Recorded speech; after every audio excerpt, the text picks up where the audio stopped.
Hello everyone welcome और welcome back to my channel BA semester 2 Punjabi ਲਾਜ਼ਮੀ ਤੇ ਆਪਾਂ ਪ੍ਰੈਸ ਰਿਪੋਰਟ ਕਰਨਾ ਇੱਕ ਫਾਰਮੈਟ ਆਪਾਂ ਆਲਰੇਡੀ ਕਵਰ ਕਰ ਚੁੱਕੇ ਹਾਂ। ਮੈਂ ਤੁਹਾਨੂੰ ਪਿਛਲੇ ਉਹਦੇ ਵਿੱਚ ਦੱਸਿਆ ਸੀਗਾ ਵੀਡੀਓ ਦੇ ਵਿੱਚ ਕਿ ਅਗਰ ਇਨ ਕੇਸ ਉਹ ਪੁੱਛ ਲੈਂਦੇ ਨੇ ਕਿ ਪ੍ਰੈਸ ਰਿਪੋर्ट ਕੀ ਹੈ ਇਹਦੇ ਤੱਤ ਲਿਖੋ, ਤਾਂ ਮੈਂ ਪਿਛਲਾ ਕੁਐਸਚਨ ਤੁਹਾਨੂੰ ਇਸ ਦੇ ਰਿਗਾਰਡਿੰਗ ਹੀ ਕਰਾਇਆ। ਉਹ ਲਿਖ ਕੇ ਕੋਈ ਵੀ ਐਗਜ਼ਾਮਪਲ ਕੋਈ ਵੀ ਫਾਰਮੈਟ ਤੁਹਾਨੂੰ ਪੁਸਤਕ ਮੇਲੇ ਵਾਲਾ ਸਾਹਿਤਕ ਮਿਲਣੀ ਵਾਲਾ ਨੀਚੇ ਛੋਟਾ ਜਿਹਾ ਬਣਾ ਕੇ ਤੁਸੀਂ ਲਿਖ ਸਕਦੇ ਹੋ। ਫਾਈਨ, ਇੱਦਾਂ ਕੁਐਸਚਨ ਤੁਸੀਂ ਬਣਾ ਕੇ ਆਉਣਾ। ਅਗਰ ਉਹ ਡਾਇਰੈਕਟ ਹੀ ਪੁੱਛ ਰਿਹਾ ਕਿ ਸਾਹਿਤਕ ਮਿਲਣੀ ਤੇ ਤੁਸੀਂ ਗਏ ਉਹਦੇ ਬਾਰੇ ਲਿਖੋ, ਤਾਂ ਆਪਾਂ ਸਿਰਫ ਔਰ ਸਿਰਫ ਜਿਹੜਾ ਹੈ ਫਾਰਮੈਟ ਲਿਖ ਦਾਂਗੇ। ਠੀਕ ਹੈ, ਤਾਂ ਸਾਹਿਤਕ ਮਿਲਣੀ ਜਿਹੜੀ ਹੈਗੀ ਹੈ ਹਿੰਦੀ ਪੰਜਾਬੀ ਅੰਗਰੇਜ਼ੀ ਵਿਸ਼ੇ ਦੇ ਉੱਤੇ ਹੈਗੀ ਹੈ, ਹੋ ਸਕਦੀ ਹੈ। ਠੀਕ ਹੈ, ਉਹ ਹਿੰਦੀ ਦੇ ਬਾਰੇ ਵੀ ਸਾਹਿਤਕ ਮਿਲਣੀ ਹੁੰਦੀ ਹੈ, ਹਿੰਦੀ ਲਿਟਰੇਚਰ ਦੇ ਨਾਲ ਸੰਬੰਧਿਤ ਕਿਸੇ ਪੋਇਟ ਨੂੰ ਚੱਕ ਲਿਆ ਇਹਨਾਂ ਨੇ, ਕਿਸੇ ਰਾਈਟਰ ਨੂੰ ਚੱਕ ਲਿਆ ਉਹਦੇ ਬਾਰੇ, ਲਾਈਕ ਮਹਾਦੇਵੀ ਵਰਮਾ ਹੋ ਗਏ ਹਿੰਦੀ ਦੇ, ਜਾਂ ਆਪਾਂ ਲਗਾ ਕੇ ਚਲੋ ਸੁਮਿਤਰਾ ਨੰਦਨ ਪੰਥ ਹੋ ਗਏ। ਲੇਕਿਨ ਪੰਜਾਬੀ ਦੇ ਆਪਾਂ ਕਹਿ ਸਕਦੇ ਕੁਲਵੀਰ ਸਿੰਘ ਕਾਂਗ ਹੋ ਗਏ, ਸੁਰਜੀਤ ਪਾਤਰ ਹੋ ਗਏ, ਹੈ ਨਾ। ਸੋ ਭਾਈ ਵੀਰ ਸਿੰਘ ਹੋ ਗਏ, ਇੱਦਾਂ ਦਾ ਇਹ ਲਿਖ ਕੇ ਆਪਾਂ ਨੂੰ ਕਹਿ ਸਕਦੇ ਨਹੀਂ। ਸੋ ਇੱਦਾਂ ਆਪਾਂ ਨੇ ਲਿਖਣਾ। ਅਗਰ ਅੰਗਰੇਜ਼ੀ ਦਾ ਤਾਂ ਸ਼ੇਕਸਪੀਅਰ ਬਾਰੇ ਪੁੱਛ ਸਕਦੇ ਨੇ, ਜੌਨ ਮਿਲਟਨ ਬਾਰੇ, ਜੌਨ ਡਨ ਬਾਰੇ ਪੁੱਛ ਸਕਦੇ ਨੇ, ਹੈ ਨਾ। ਸੋ ਇੱਦਾਂ ਤਾਂ ਇਹਨਾਂ ਨੂੰ ਆਪਾਂ ਇੱਦਾਂ ਹੀ ਲਿਖਣਾ ਹੈਗਾ। ਇੱਕੋ ਹੀ ਫਾਰਮੈਟ ਹੈਗਾ। ਸਭ ਤੋਂ ਪਹਿਲਾਂ ਤਾਂ ਆਪਾਂ ਸਿਰਲੇਖ ਲਿਖਾਂਗੇ ਕਿ ਕਿਹਦੀ ਯਾਦ 'ਚ ਲੱਗ ਰਿਹਾ ਸਾਹਿਤਕ ਸੈਮੀਨਾਰ, ਕਿਹੜੇ ਵਿਸ਼ੇ ਦੇ ਉੱਤੇ ਲੱਗ ਰਿਹਾ ਸੈਮੀਨਾਰ। ਠੀਕ ਹੈ, ਉਸ ਤੋਂ ਬਾਅਦ 'ਚ ਡੇਟ ਲਿਖਾਂਗੇ, ਕਰਵਾਇਆ ਕਿੱਥੇ ਗਿਆ ਉਹ ਥਾਂ ਲਿਖਾਂਗੇ। ਠੀਕ ਹੈ, ਥਾਂ ਲਿਖ ਕੇ ਆਪਾਂ ਨੇ ਕਦੋਂ ਕਿੱਥੇ ਕਿਹੜੇ ਦਿਨ ਕਰਵਾਇਆ ਗਿਆ, ਕੌਣ ਕੌਣ ਇਸ 'ਚ ਸ਼ਾਮਿਲ ਸੀ। ਸੋ ਕੌਣ ਕੌਣ ਸ਼ਾਮਿਲ ਸੀ। ਅਗਰ ਤੁਸੀਂ ਹਿੰਦੀ ਲਿਟਰੇਚਰ ਦੇ ਬਾਰੇ ਲਿਖ ਰਹੇ ਹੋ, ਹਿੰਦੀ ਦਾ ਕੋਈ ਪੋਇਟ ਹੈ, ਹਿੰਦੀ ਦਾ ਕੋਈ ਰਾਈਟਰ ਹੈਗਾ, ਤਾਂ ਤੁਸੀਂ ਜਿਹੜਾ ਹੈਗਾ ਹਿੰਦੀ ਦੇ ਹੀ ਵਿਭਾਗ ਦੇ ਨਾਲ ਸੰਬੰਧਿਤ ਹੋ ਕੇ ਲਿਖੋਗੇ ਕਿ ਪੰਜਾਬੀ ਯੂਨੀਵਰਸਿਟੀ ਪਟਿਆਲਾ ਦੇ ਹਿੰਦੀ ਵਿਭਾਗ ਨੇ। ਅਗਰ ਪੰਜਾਬੀ ਤਾਂ ਪੰਜਾਬੀ ਯੂਨੀਵਰਸਿਟੀ ਪਟਿਆਲਾ ਦੇ ਪੰਜਾਬੀ ਵਿਭਾਗ ਨੇ। ਅਗਰ ਅੰਗਰੇਜ਼ੀ ਦਾ ਕੋਈ ਰਾਈਟਰ ਦੀ ਗੱਲ ਕੀਤੀ ਗਈ ਹੈ ਤਾਂ ਪੰਜਾਬੀ ਯੂਨੀਵਰਸਿਟੀ ਪਟਿਆਲਾ ਦੇ ਅੰਗਰੇਜ਼ੀ ਵਿਭਾਗ ਨੇ। ਠੀਕ ਹੈ, ਤਾਂ ਡਾਕਟਰ, ਕਿਉਂਕਿ ਜਿਹੜੇ ਹੁੰਦੇ ਨੇ ਮੁਖੀ ਹੁੰਦੇ ਨੇ ਉਹ ਹਮੇਸ਼ਾ ਡਾਕਟਰ ਲੱਗਦਾ ਉਹਨਾਂ ਦੇ ਅੱਗੇ, ਤਾਂ ਡਾਕਟਰ ਕੀਰਤ ਸ਼ਰਮਾ, ਡਾਕਟਰ ਹਰਪ੍ਰੀਤ, ਡਾਕਟਰ ਪ੍ਰੀਤ, ਮਤਲਬ ਕੋਈ ਵੀ ਨਾਮ ਜਿਹੜਾ ਹੈਗਾ ਤੁਸੀਂ ਇੱਦਾਂ ਲਿਖ ਸਕਦੇ ਹੋ। ਡਾਕਟਰ ਵੈਸ਼ਨਵੀ। ਸੋ ਇੱਦਾਂ ਤੁਸੀਂ ਜਿਹੜਾ ਹੈਗਾ ਲਿਖ ਸਕਦੇ ਹੋ।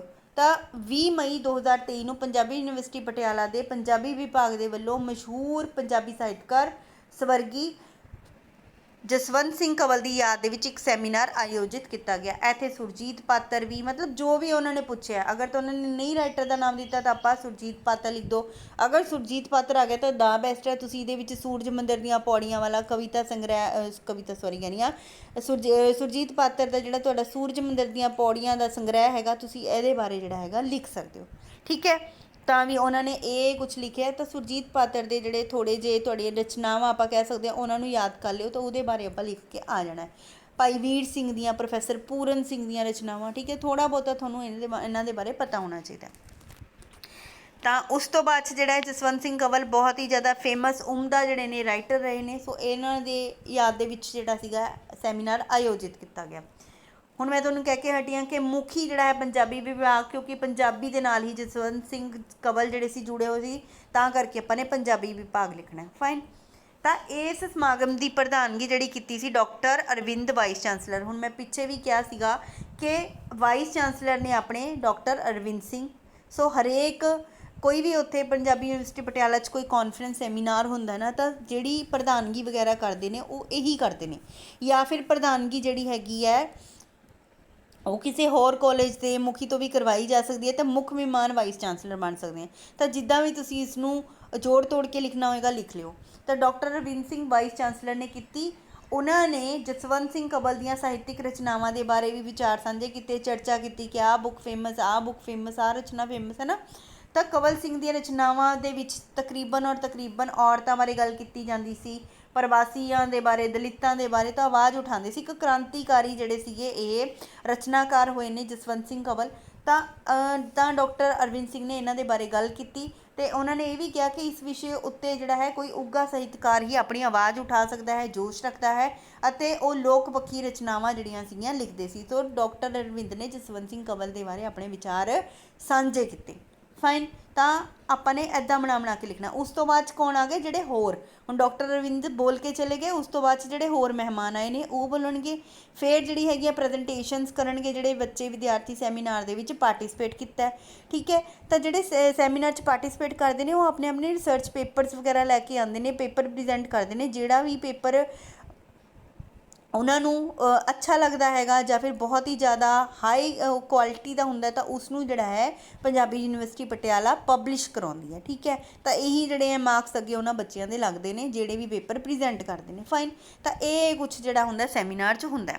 ਤਾਂ ਕੋਈ ਵੀ ਸਾਇੰਸ ਦਾ ਆ ਜਾਏ, ਕੋਈ ਵੀ ਇੰਗਲਿਸ਼ ਦਾ ਆ ਜਾਏ, ਕੋਈ ਵੀ ਕਿਸੇ ਵੀ ਪ੍ਰਕਾਰ ਦਾ ਸੋਸ਼ਲ ਇਸ਼ੂ ਦਾ ਆ ਜਾਏ, ਸਮਾਜਿਕ ਆ ਜਾਏ, ਵਿਗਿਆਨਿਕ ਆ ਜਾਏ, ਸਾਹਿਤਿਕ ਆ ਜਾਏ, ਆਪਾਂ ਨੇ ਇੱਦਾਂ ਹੀ ਲਿਖ ਕੇ ਆਉਣਾ, ਸਿਰਫ ਟੌਪਿਕ ਬਦਲ ਜਾਏਗਾ। ਫਾਈਨ, ਇਸ ਮੌਕੇ 'ਤੇ ਹੋਰ ਸਾਹਿਤਕਾਰ ਵੀ ਮੌਜੂਦ ਸੀਗੇ, ਰਾਜਕੁਮਾਰ ਹੰਸ, ਗੁਰਚਰਨ ਸਿੰਘ। ਤਾਂ ਆਪਣਾ ਨਾਮ ਜਿਹੜਾ ਹੈ 2-3 ਰਾਈਟਰਸ ਦਾ ਪੰਜਾਬੀ, 2-3 ਰਾਈਟਰ ਹਿੰਦੀ ਦੇ, 2-3 ਰਾਈਟਰ ਇੰਗਲਿਸ਼ ਦੇ ਜਿਹੜੇ ਹੈਗੇ ਉਹ ਯਾਦ ਕਰ ਜਾਓ ਕਿ ਕਿਹੜੇ ਕਿਹੜੇ ਰਾਈਟਰ ਨੇ। ਠੀਕ ਹੈ, ਸੋ ਬਹੁਤ ਸਾਰੇ ਵਿਦਿਆਰਥੀ ਜਿਹੜੇ ਇਸ ਟਾਈਮ ਜਿਉਂਦੇ ਨੇ ਉਹਨਾਂ ਦਾ ਆਪਾਂ ਨੇ ਗੱਲ ਕਰਕੇ ਆਉਣੀ ਹੈ। ਫਾਈਨ, ਜਿਨ੍ਹਾਂ ਦੀ ਡੈਥ ਹੋ ਗਈ ਤਾਂ ਉਹਨਾਂ ਦੀ ਇੱਥੇ ਗੱਲ ਨਹੀਂ ਕਰਨੀ, ਸੋ ਉਹਨਾਂ ਨੂੰ ਯਾਦ ਉਹਨਾਂ ਦੀ ਆਪਾਂ ਕਰ ਸਕਦੇ ਹਾਂ, ਲੇਕਿਨ ਉਹਨਾਂ ਦੀ ਗੱਲ ਜਿਹੜੀ ਹੈਗੀ ਆਪਾਂ ਐਟ ਪ੍ਰੈਜ਼ੈਂਟ 'ਚ ਨਹੀਂ ਕਰਨੀ।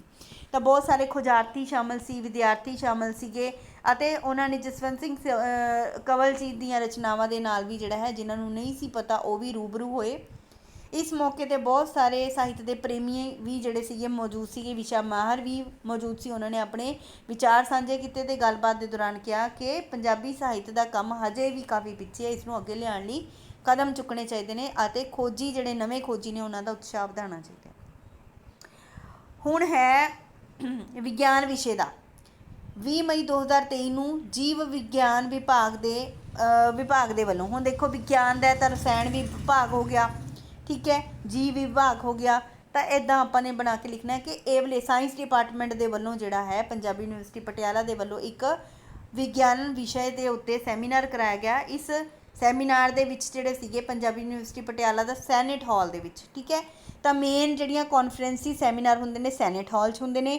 ਜਿਹੜੇ ਗਿੱਧੇ ਭੰਗੜੇ ਵਗੈਰਾ ਦੇ ਪ੍ਰੋਗਰਾਮ ਮੁਕਾਬਲੇ ਹੁੰਦੇ ਨੇ ਉਹ ਗੁਰੂ ਗੋਬਿੰਦ ਸਿੰਘ ਭਵਨ, ਗੁਰੂ ਤੇਗ ਬਹਾਦਰ ਹਾਲ ਦੇ ਵਿੱਚ ਹੁੰਦੇ ਨੇ। ਫਾਈਨ, ਤਾਂ ਇਹ ਚੀਜ਼ ਯਾਦ ਰੱਖਿਓ ਕਿ ਜਿਹੜਾ ਸੈਮੀਨਾਰ ਕਾਨਫਰੰਸ ਹੈ ਸੈਨੇਟ ਹਾਲ ਦੇ ਵਿੱਚ, ਜਿਹੜੇ ਵੀ ਕੋਈ ਕੰਪੀਟੀਸ਼ਨ ਹੈ ਗਿੱਧੇ ਭੰਗੜੇ ਦੇ, ਮਿਮਿਕਰੀ ਦੇ, ਇਹ ਸਾਰੇ ਕਿੱਥੇ ਹੁੰਦੇ ਨੇ ਗੁਰੂ ਤੇਗ ਬਹਾਦਰ ਹਾਲ ਜਾਂ ਫਿਰ ਗੋਬਿੰਦ ਭਵਨ ਦੇ ਵਿੱਚ। ਫਾਈਨ, ਤਾਂ ਇਹਨਾਂ ਨੂੰ ਲਿਖ ਕੇ ਰੱਖ ਲਓ। ਤਾਂ ਇਹ ਜਿਹੜਾ ਸਮਾਗਮ ਸੀਗਾ, ਕਾਨਫਰੰਸ ਹੋ ਗਈ ਜਾਂ ਕੁਝ ਵੀ ਸੈਮੀਨਾਰ ਹੋ ਗਿਆ, ਤਾਂ ਇਹਦੇ ਵਿੱਚ ਹੁਣ ਦੇਖੋ ਵਿਗਿਆਨ ਦਾ ਵਿਸ਼ਾ ਤਾਂ ਵਿਗਿਆਨਕ ਦਾ ਨਹੀਂ ਆਉਣਗੇ, ਅਗਰ ਸਾਇੰਸ ਦਾ ਵਿਸ਼ਾ ਹੈ ਤਾਂ ਸਾਇੰਸਦਾਨੀ ਆਉਣਗੇ, ਅਗਰ ਸਮਾਜਿਕ ਵਿਸ਼ਾ ਹੈ ਤਾਂ ਸਮਾਜਿਕ ਖੋਜੀ ਆਉਣਗੇ। ਠੀਕ ਹੈ, ਤਾਂ ਇੱਦਾਂ ਜਿਹੜਾ ਆਪਣੇ ਸਾਹਿਤਿਕ ਹੈ ਤਾਂ ਸਾਹਿਤਕਾਰ ਆਉਣਗੇ। ਤਾਂ ਪੰਜਾਬੀ ਯੂਨੀਵਰਸਿਟੀ ਦੇ ਸਾਬਕਾ ਡੀਨ ਵੀ ਇਸਦੇ ਵਿੱਚ ਮੌਜੂਦ ਸੀ, ਹੋਰ ਕਾਲਜਾਂ ਦੇ ਪ੍ਰੋਫੈਸਰ, ਪ੍ਰਿੰਸੀਪਲ ਵੀ ਮੌਜੂਦ ਸੀ। ਡਾਕਟਰ ਰਵਿੰਦ ਨੇ ਕਿਹਾ ਕਿ ਇਹ ਸੈਮੀਨਾਰ ਦਾ ਉਦੇਸ਼ ਕੀ ਹੈਗਾ, ਵਿਗਿਆਨ ਦੇ ਕਾਰਜ ਨੂੰ ਅੱਗੇ ਲੈ ਕੇ ਆਉਣਾ, ਉਹਦੀਆਂ ਮੁਸ਼ਕਲਾਂ ਪਛਾਣ ਕਰਨੀਆਂ, ਇਸ ਵਿਸ਼ੇ ਨੂੰ ਕਿੱਦਾਂ ਅੱਗੇ ਵਧਾਇਆ ਜਾ ਸਕਦਾ, ਕੀ ਸਾਇੰਸ 'ਚ ਚੁਣੌਤੀਆਂ ਆਉਂਦੀਆਂ ਨੇ, ਬਾਇਓਲੋਜੀ ਦਾ ਵਿਸ਼ਾ ਜਿਹੜਾ ਹੈ ਉਹ ਅਧਿਆਪਕਾਂ ਨੂੰ ਕਿਹੜੀ ਜਿਹੜੀ ਹੈ ਤਕਨੀਕ ਵਰਤਣੀ ਚਾਹੀਦੀ ਹੈ ਟੀਚਿੰਗ ਕਰਨ ਲਈ।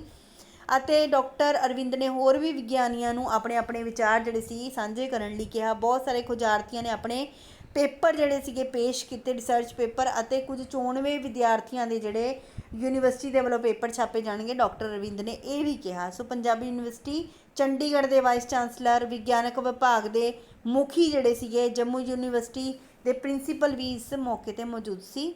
ਸੋ ਇਹ ਆਪਾਂ ਨੇ ਬਣਾ ਕੇ ਲਿਖਣਾ। ਉਸ ਤੋਂ ਬਾਅਦ 'ਚ ਆ ਗਿਆ ਭੰਗੜਾ ਮੁਕਾਬਲਾ ਹੋ ਰਿਹਾ, ਗਿੱਧਾ, ਪੇਂਟਿੰਗ, ਡਾਂਸ, ਕੁਛ ਵੀ ਕਲਾ ਦਾ ਮੁਕਾਬਲਾ ਹੋ ਰਿਹਾ। ਤਾਂ ਇਹ ਮੁਕਾਬਲੇ ਕਿੱਥੇ ਹੋਣਗੇ, ਗੁਰੂ ਗੋਬਿੰਦ ਸਿੰਘ ਭਵਨ ਦੇ ਵਿੱਚ, ਗੁਰੂ ਤੇਗ ਬਹਾਦਰ ਹਾਲ ਦੇ ਵਿੱਚ। ਠੀਕ ਹੈ, ਤਾਂ ਅਗਰ ਕਿਸੇ ਕਾਲਜ ਦੀ ਗੱਲ ਹੈ ਤਾਂ ਆਪਾਂ ਕਾਲਜ ਦਾ ਜ਼ਿਕਰ ਕਰਾਂਗੇ। ਤਾਂ 20 ਮਈ 2023 ਨੂੰ ਪੰਜਾਬੀ ਯੂਨੀਵਰਸਿਟੀ ਪਟਿਆਲਾ ਦੇ ਵੱਲੋਂ ਇੱਕ ਭੰਗੜਾ ਮੁਕਾਬਲਾ ਆਯੋਜਿਤ ਕਰਵਾਇਆ ਗਿਆ।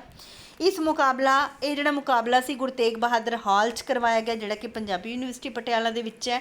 ਇਸ ਦੇ ਵਿੱਚ ਪੰਜਾਬ ਦੇ ਕੁੱਲ ਤਕਰੀਬਨ 20 ਕਾਲਜਾਂ ਨੇ ਹਿੱਸਾ ਲਿਆ ਅਤੇ ਮੁਕਾਬਲੇ ਦੀ ਅਗਵਾਈ ਡਾਕਟਰ ਕੀਰਤ ਡਾਂਸ ਵਿਭਾਗ ਮੁਖੀ ਪੰਜਾਬੀ ਯੂਨੀਵਰਸਿਟੀ ਪਟਿਆਲਾ ਨੇ ਕੀਤੀ। ਠੀਕ ਹੈ, ਤਾਂ ਡਾਕਟਰ ਮਤਲਬ ਕਿ ਡਾਂਸ ਵਿਭਾਗ ਦੇ ਜਿਹੜੇ ਹੈਗੇ ਨੇ, ਆਪਾਂ ਨੇ ਹੈੱਡ ਦਾ ਨਾਮ ਲਿਖ ਦੇਣਾ। ਆਪਾਂ ਨੂੰ ਨਹੀਂ ਪਤਾ ਤਾਂ ਆਪਾਂ ਜਿਹੜਾ ਐਜ਼ਿਊਮ ਕਰਕੇ ਚੱਲਾਂਗੇ। ਪੰਜਾਬ ਯੂਨੀਵਰਸਿਟੀ ਚੰਡੀਗੜ੍ਹ ਦੇ ਵਾਈਸ ਚਾਂਸਲਰ ਵੀ ਇਸ ਮੁਕਾਬਲੇ ਦੇ ਵਿੱਚ ਮੁੱਖ ਮਹਿਮਾਨ ਵਜੋਂ ਪਧਾਰੇ। ਠੀਕ ਹੈ, ਤਾਂ ਅਗਰ ਕੋਈ ਸਮਾਗਮ ਪੰਜਾਬੀ ਯੂਨੀਵਰਸਿਟੀ ਪਟਿਆਲਾ 'ਚ ਹੋ ਰਿਹਾ ਤਾਂ ਬਾਕੀ ਯੂਨੀਵਰਸਿਟੀਆਂ ਲਾਈਕ ਪੰਜਾਬ ਯੂਨੀਵਰਸਿਟੀ ਚੰਡੀਗੜ੍ਹ ਦਾ ਨਾਮ ਲੈ ਲਓ, ਹੋਰ ਕਾਲਜਾਂ ਦੇ ਮੁਖੀਆਂ ਦਾ ਮਤਲਬ ਲੈ ਲਓ ਕਿ ਪਟੇਲ ਕਾਲਜ ਦੇ ਪ੍ਰਿੰਸੀਪਲ ਸੀਗੇ ਜੀ, ਰਿਮਟ ਕਾਲਜ ਦੇ ਪ੍ਰਿੰਸੀਪਲ ਵਾਈਸ ਚਾਂਸਲਰ ਸੀਗੇ ਜੀ। ਤਾਂ ਇੱਦਾਂ ਆਪਾਂ ਨਾਮ ਲਿਖ ਕੇ ਆ ਜਾਣੇ ਨੇ। ਡਾਕਟਰ ਅਰਵਿੰਦ, ਹੁਣ ਡਾਕਟਰ ਅਰਵਿੰਦ ਕੌਣ ਨੇ, ਵਾਈਸ ਚਾਂਸਲਰ ਨੇ। ਬਾਰ-ਬਾਰ ਮੈਂ ਇਹ ਜ਼ਿਕਰ ਕਰ ਰਹੀ ਹਾਂ ਪੰਜਾਬੀ ਯੂਨੀਵਰਸਿਟੀ ਪਟਿਆਲਾ। ਸੋ ਇਹ ਵੀ ਮੌਜੂਦ ਸੀ। ਗੁਰੂ ਗ੍ਰੰਥ ਸਾਹਿਬ ਵਰਲਡ ਯੂਨੀਵਰਸਿਟੀ ਦੇ ਫਤਿਹਗੜ੍ਹ ਸਾਹਿਬ ਦੇ ਵਿੱਚ ਹੈ ਜਿਹੜੀ, ਉਹਦੇ ਵੀ ਰੇਮੰਡ ਯੂਨੀਵਰਸਿਟੀ ਦੇ ਪਟੇਲ ਕਾਲਜ ਰਾਜਪੁਰਾ ਦੇ ਪ੍ਰਿੰਸੀਪਲ ਸਾਹਿਬ ਵੀ ਮੌਜੂਦ ਸੀ। ਵਾਈਸ ਚਾਂਸਲਰ ਆਪਣੇ ਯੂਨੀਵਰਸਿਟੀ ਦੇ ਗੁਰੂ ਗ੍ਰੰਥ ਸਾਹਿਬ ਯੂਨੀਵਰਸਿਟੀ ਫਤਿਹਗੜ੍ਹ ਸਾਹਿਬ ਦੇ ਪ੍ਰਿੰਸੀਪਲ ਤੋਂ ਇਹ ਸਾਰੇ ਮਹਿਮਾਨ ਜਿਹੜੇ ਸੀਗੇ ਮੌਜੂਦ ਸੀ। ਅਤੇ ਵੱਖ-ਵੱਖ ਕਾਲਜਾਂ ਵੱਲੋਂ ਕੀ ਆਪਾਂ ਕਿਸ ਚੀਜ਼ ਦੀ ਗੱਲ ਕਰ ਸੀ, ਭੰਗੜਾ ਪ੍ਰੋਗਰਾਮਾਂ ਦੀ, ਹੈ ਨਾ। ਤਾਂ ਭੰਗੜਾ ਪੇਸ਼ ਕੀਤਾ, ਅਗਰ ਗਿੱਧੇ ਬਾਰੇ ਲਿਖ ਰਹੇ ਹੋ ਤਾਂ ਗਿੱਧਾ ਪੇਸ਼ ਕੀਤਾ, ਅਗਰ ਚਿੱਤਰਕਾਰੀ ਹੈ ਤਾਂ ਵੱਖ-ਵੱਖ ਪੇਂਟਿੰਗ ਮੁਕਾਬਲਾ ਹੋਇਆ, ਵੱਖ-ਵੱਖ ਬੱਚੇ ਆਏ ਵੱਖ-ਵੱਖ ਕਾਲਜਾਂ ਦੇ ਵੱਲੋਂ, ਯੂਨੀਵਰਸਿਟੀਆਂ ਦੇ ਵੱਲੋਂ, ਠੀਕ ਹੈ। ਬਹੁਤ ਅੱਛੇ ਥੀਮ ਕੀ ਸੀਗਾ, ਥੀਮ ਤੁਸੀਂ ਲਿਖ ਸਕਦੇ ਹੋਗੇ ਹੋ ਕੋਈ ਵੀ ਕਿ ਡੋਮੈਸਟਿਕ ਵਾਇਲੈਂਸ ਥੀਮ ਰੱਖ ਸਕਦੇ ਹੋ ਜਾਂ ਫਿਰ ਪੋਲਿਊਸ਼ਨ ਰੱਖ ਸਕਦੇ ਹੋ, ਹੈ ਨਾ। ਤਾਂ ਇੱਦਾਂ ਥੀਮ ਵੀ ਉੱਥੇ ਲਿਖਣਾ। ਤਾਂ ਭੰਗੜਾ ਇੱਥੇ ਜਿਹੜਾ ਹੈ, ਭੰਗੜੇ ਦਾ ਕੋਈ ਥੀਮ ਨਹੀਂ ਹੈ, ਤਾਂ ਭੰਗੜਾ ਪੇਸ਼ ਕੀਤਾ ਗਿਆ। ਵੱਖ-ਵੱਖ ਵਿਸ਼ਾਖਾਂ ਵਿੱਚ ਕਲਾਕਾਰਾਂ ਨੇ ਆਪਣੀ ਜਿਹੜੀ ਹੈਗੀ ਹੈ ਪੇਸ਼ਕਸ਼ ਕੀਤੀ ਅਤੇ ਕਲਾ ਦੇ ਨਾਲ ਕੀਲ ਕੇ ਰੱਖ ਦਿੱਤਾ। ਵੱਖ-ਵੱਖ ਮਹਿਮਾਨਾਂ ਨੇ ਆਪਣੇ ਦਿਲ ਦੇ ਰਾਜ ਖੋਲ੍ਹੇ, ਕਲਾ ਦੇ ਪ੍ਰੇਮ ਬਾਰੇ ਦੱਸਿਆ ਅਤੇ ਦਿਲ ਖੋਲ੍ਹ ਕੇ ਮੁਕਾਬਲੇਬਾਜ਼ ਜਿਹੜੇ ਕੰਪੀਟੀਟਰ ਸੀ ਉਹਨਾਂ ਦੀ ਪ੍ਰਸ਼ੰਸਾ ਕੀਤੀ, ਉਹਨਾਂ ਦੀ ਹੌਸਲਾ ਅਫਜ਼ਾਈ ਕੀਤੀ। ਅਤੇ ਡਾਕਟਰ ਰਵਿੰਦ ਨੇ ਸਾਰੇ ਮਹਿਮਾਨਾਂ ਦਾ, ਦਰਸ਼ਕਾਂ ਦਾ, ਵਿਦਿਆਰਥੀਆਂ ਦਾ ਜਿਹੜਾ ਇਹਨਾਂ ਪਾਰਟੀਸਪੇਟ ਕੀਤਾ ਉਹਨਾਂ ਦਾ ਦਿਲੋਂ ਧੰਨਵਾਦ ਕੀਤਾ। ਅਖੀਰ ਵਿੱਚ ਇਨਾਮ ਵੰਡੇ ਗਏ। ਆਸਰਾ ਕਾਲਜ ਭਵਾਨੀਗੜ੍ਹ ਨੂੰ ਜੇਤੂ ਮਤਲਬ ਕਿ ਪਹਿਲਾ ਇਨਾਮ ਦਿੱਤਾ ਗਿਆ, ਮੋਦੀ ਕਾਲਜ ਪਟਿਆਲਾ ਨੂੰ ਦੂਜੇ ਨੰਬਰ ਦੇ ਉੱਤੇ ਆਉਣ 'ਤੇ ਇਨਾਮ ਦਿੱਤਾ ਗਿਆ, ਮਹਿੰਦਰਾ ਕਾਲਜ ਨੂੰ ਤੀਜਾ ਜੇਤੂ ਕਰਾਰ ਦਿੱਤਾ ਗਿਆ। ਸੋ ਇੱਦਾਂ ਤੁਸੀਂ ਐਸੇ ਬਣਾ ਕੇ ਲਿਖਣਾ ਹੈ। ਸਭ ਤੋਂ ਪਹਿਲਾਂ ਆਪਾਂ ਨੇ ਕੀ ਲਿਖਣਾ ਹੈਗਾ, ਵਿਸ਼ਾ, ਦੈਨ ਆਪਾਂ ਨੇ ਮਿਤੀ, ਠੀਕ ਹੈ। ਉਸ ਤੋਂ ਬਾਅਦ 'ਚ ਕਦੋਂ, ਕਿੱਥੇ, ਕਿਹੜੇ ਦਿਨ, ਕੌਣ ਸ਼ਾਮਿਲ ਹੋਇਆ। ਫਿਰ ਉਸ ਤੋਂ ਬਾਅਦ 'ਚ ਜਿਹੜਾ ਹੈਗਾ ਆਪਾਂ ਨੇ ਵਿਚਾਰ ਜਿਹੜੇ ਨੇ ਉਹ ਸਾਂਝੇ ਕਰਨੇ ਨੇ। ਲਾਸਟ 'ਚ ਆ ਕੇ ਵੀ ਇਨਾਮ ਵੰਡੇ ਗਏ ਜੀ, ਇਹ ਹੋਇਆ, ਪੇਪਰ ਪਬਲਿਸ਼ ਕਰੇ ਜਾਣਗੇ, ਇਹ ਵੋ, ਠੀਕ ਹੈ। ਅਲੱਗ-ਅਲੱਗ ਫੋਰਮੈਟ ਨੇ। ਹੁਣ ਮੈਂ ਤੁਹਾਨੂੰ ਤਕਰੀਬਨ 4 ਫੋਰਮੈਟ ਕਰਾਤੇ। ਇਹਨਾਂ 4 ਫੋਰਮੈਟਾਂ ਦੇ ਵਿੱਚੋਂ ਹੀ ਤੁਹਾਨੂੰ ਕੋਈ ਨਾ ਕੋਈ ਫੋਰਮੈਟ ਆ ਸਕਦਾ ਹੈ, ਠੀਕ ਹੈ। ਸਾਹਿਤ ਦੇ ਵਿੱਚ ਕਰਾਂਗੇ ਤਾਂ ਸਾਹਿਤ ਦੇ ਵਿੱਚ ਭਾਸ਼ਾ ਰਿਗਾਰਡਿੰਗ ਹੋ ਗਿਆ। ਅਗਰ ਮੇਲੇ ਦੇ ਰਿਗਾਰਡਿੰਗ ਕਰਾਂਗੇ, ਪੁਸਤਕ ਮੇਲਾ, ਖੇਡ ਮੇਲਾ, ਫੁੱਲ ਮੇਲਾ, ਹੈ ਨਾ, ਠੀਕ ਹੈ। ਫੁੱਲ ਮੇਲਾ ਵੀ ਇੱਥੇ ਲਗਾਇਆ ਜਾਂਦਾ ਬੋਟਨੀ ਵਿਭਾਗ ਦੇ ਵੱਲੋਂ। ਤਾਂ ਤੁਸੀਂ ਪੰਜਾਬੀ ਯੂਨੀਵਰਸਿਟੀ ਪਟਿਆਲਾ ਦਾ ਫੁੱਲ ਮੇਲਾ ਜਿਹੜਾ ਹੈਗਾ, ਪੁਸਤਕ ਮੇਲਾ ਹੁਣੇ ਲੱਗਿਆ, ਮਤਲਬ 3-4 ਵਾਰ ਪੁਸਤਕ ਮੇਲਾ ਔਰਗਨਾਈਜ਼ ਕਰਵਾਇਆ ਜਾਂਦਾ, ਉਹਦੇ ਬਾਰੇ ਲਿਖ ਸਕਦੇ ਹੋ ਕਿ ਬਹੁਤ ਸਾਰੇ ਰਾਈਟਰਾਂ ਦੀਆਂ ਬੁੱਕਸ ਸੀਗੀਆਂ, ਹੈ ਨਾ। ਅਤੇ ਬਹੁਤ ਹੀ ਜ਼ਿਆਦਾ ਸੀਗਾ, ਹਫ਼ਤੇ ਦਾ ਲਗਾਇਆ ਗਿਆ। ਇਹਦੇ ਵਿੱਚ ਬਹੁਤ ਸਾਰੀਆਂ ਸੋਹਣੀਆਂ ਕਿਤਾਬਾਂ ਸੀ, ਪੰਜਾਬੀ ਵਿਸ਼ੇ ਦੇ ਨਾਲ ਸੰਬੰਧਿਤ, ਹਿੰਦੀ ਵਿਸ਼ੇ ਨਾਲ ਸੰਬੰਧਿਤ। ਤਾਂ ਇੱਦਾਂ ਤੁਸੀਂ ਬਣਾ ਕੇ ਲਿਖ ਸਕਦੇ ਹੋ, ਠੀਕ ਹੈ। ਸਾਹਿਤਕ ਮਿਲਣੀ, ਸਮਾਗਮ, ਸੈਮੀਨਾਰ, ਪੁਸਤਕ ਮੇਲਾ ਜਾਂ ਕੋਈ ਵੀ ਕੰਪੀਟੀਸ਼ਨ ਦਾ ਮੈਂ ਤੁਹਾਨੂੰ ਫਾਰਮੈਟ ਦੱਸਤਾ। ਸੋ ਨੈਕਸਟ ਵੀਡੀਓ ਕਿਸੇ ਹੋਰ ਵਿਸ਼ੇ ਦੇ ਉੱਤੇ ਆਏਗਾ। ਮਿਲਦੇ ਆਪਾਂ ਜਲਦੀ ਨਵੇਂ ਵੀਡੀਓ ਦੇ ਨਾਲ। ਧੰਨਵਾਦ।